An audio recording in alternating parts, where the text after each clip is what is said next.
Hello all, this is Neil from Edureka and welcome to this interesting session on Internet of Things projects. Now in this session we will be talking about the top 7 projects which are outstanding themselves in the Internet of Things domain. Now before we talk about each of these projects, let me start off with a simple introduction to what is Internet of Things. Internet of Things basically is a concept or a technology which aims to connect all the devices to the internet and help them communicate with each other using the internet as a medium. Now, these devices can be anything. It could be a TV, it could be a mobile phone, it could be a watch, even your car as such. Anything that can be connected to the internet can be considered as a device for Internet of Things. The intention of using internet as a medium of communication is to help you achieve a wider and a greater reach with respect to these devices. Again, the end aim of Internet of Things is to help you create a smart world that's out there. Now let's talk about each of these projects. Let's start with number 7, which is a biometric system.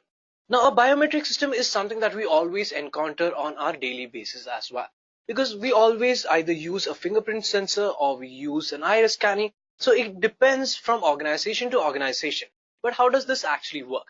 The system there, let's take in case of this example, has a fingerprint scanner. Now, the first time that I'm presenting my fingerprint, it scans the fingerprint and considers this as part of an enrollment process. From this fingerprint template, what it does is that it extracts certain key features which makes it different from others and stores it into a database.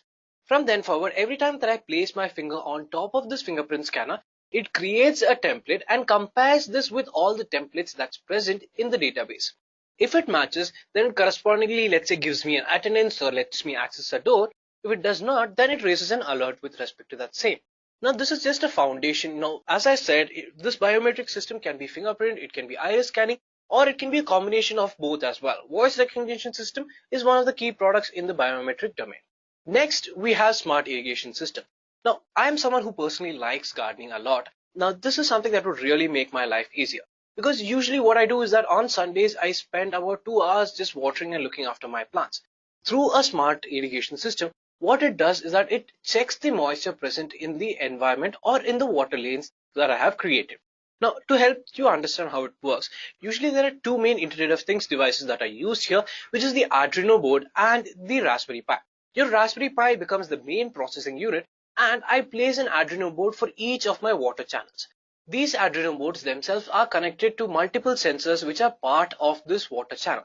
So what these sensors do is that they check the moisture present in these lanes as such. So let's say a specific lane does not meet the minimum required moisture, then what it would do is that it would send a signal to the Raspberry Pi. Again, all these devices are connected on the same wireless router network, and the Raspberry Pi would identify the lack of moisture and pass a signal to the relay.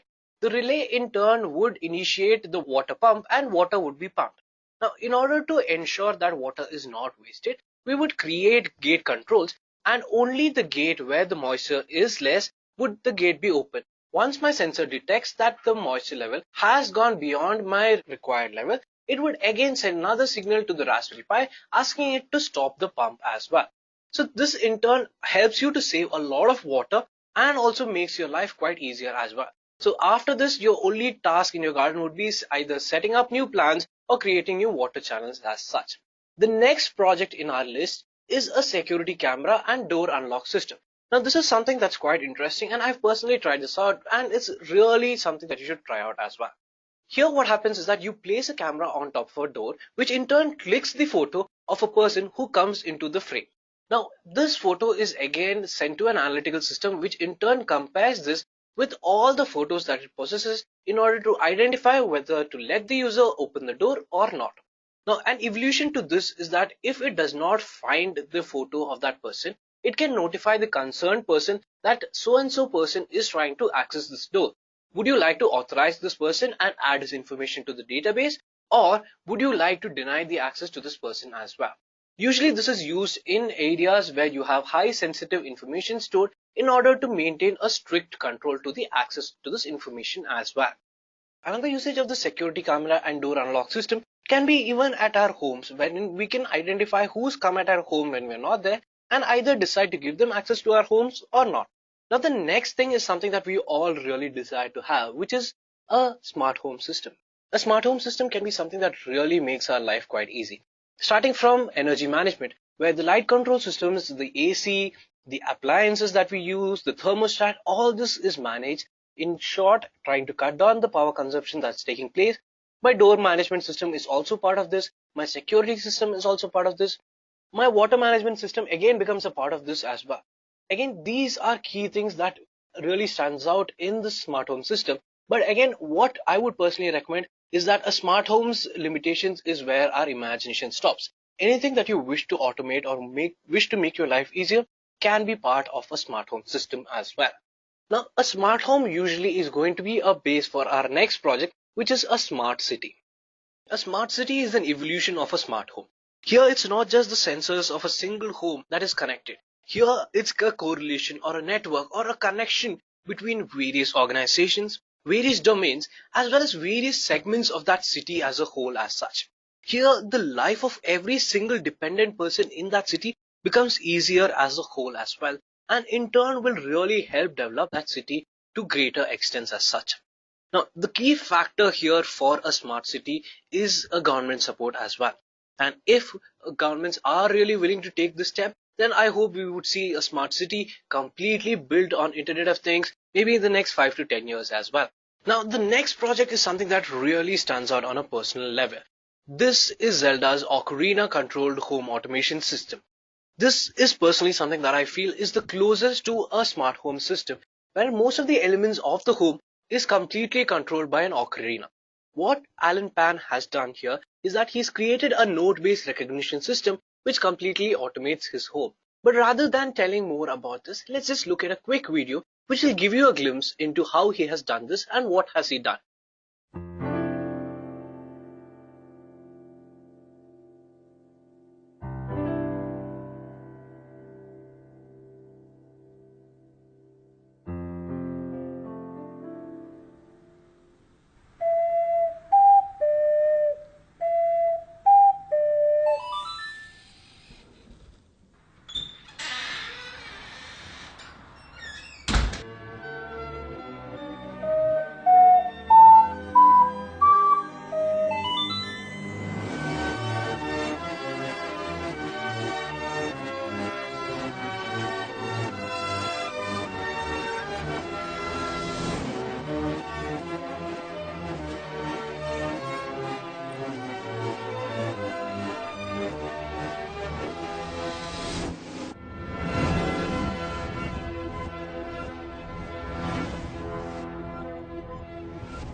Next on our list, at number one, if you've not already guessed, is Jarvis. Jarvis is the artificial intelligence system that Facebook's creator Mark Zuckerberg has built for his home automated system. I'm quite sure you've already seen the video of Mark Zuckerberg interacting with Jarvis, which has Morgan Freeman's voice. And if you've not, here's a quick glimpse into the same. Good morning, Jarvis. Good morning, Mark. It's Saturday, so you only have 5 meetings. Room temperature is set to a cool 68 degrees. Earlier this year, I started building a simple AI to help run our home. I talked to Jarvis using this app I built. It uses artificial intelligence to understand me and figure out what to do. Max woke up a few minutes ago. I'm entertaining her. All right, let's go check on her. Good morning, Max. Let's practice our Mandarin. Ming Xiao Shang Mao. Jarvis, your Mandarin is so soothing. 谢谢. Jarvis also helps me get ready in the morning. Fresh shirt. Fire in the hole. Hell yeah. Jarvis knows when to make me breakfast. Your toast is ready. All right. It's time for my call with Shrep. Can you get him on the video conference line? Setting up the VC room now. Remember to check on the AI guidance system for Aquila. One of the best things about Jarvis is it could recognize people at the gate, let them in automatically, and then just tell me about it. Mark, your parents are coming in. Thanks, Jeffrey. It's Jarvis. And Jarvis can play all of our favorite music. Hey, play us some good Nickelback songs. I'm sorry, Mark. I'm afraid I can't do that. There are no good Nickelback songs. Good. That was actually a test. Okay, how about just play some songs that our whole family likes? The itsy bitsy spider climbs up the water spout. What? I'm a dad now. This is what I listen to. Now, what you need to understand here is that Internet of Things is not something that's just dependent on a sensor or a few sensors which is connected to a Raspberry Pi on Arduino board. When I look at the entire architecture of IoT, this is a complete ecosystem wherein my sensors gather information which is again stored on a platform and then processed on this. Now, if there have been any issues or failures that have been reported by these sensors, then I need to create actionable items in order to ensure that this is never really repeated again. But the information, once it's been processed, the processed data is then passed into machine learning and artificial intelligence in order to understand, analyze, and identify various patterns that's out there and help pass this information on back to the sensor. This in turn helps you have a better experience and also improve the system as a whole. A system where I come home every day at 8:30, start off my AC, wait for 15 minutes for it to cool down is a tedious process. But say today my Internet of Things platform identifies this pattern, already switches on the AC at 8:15, then I just need to come home and I can relax right away. This is just one of the key examples or one of the key ideas that's out there today. And the limitation here again is just your imagination. So with this, we're going to come to a conclusion of this video. But we are going to come up with a lot more videos on Internet of Things and the various projects around that. So if there's some project that really you want to know more about, please let us know in the comment section below. With this, thank you and goodbye. I hope you have enjoyed listening to this video. Please be kind enough to like it, and you can comment any of your doubts and queries, and we will reply them at the earliest. Do look out for more videos in our playlist and subscribe to Edureka channel to learn more. Happy learning!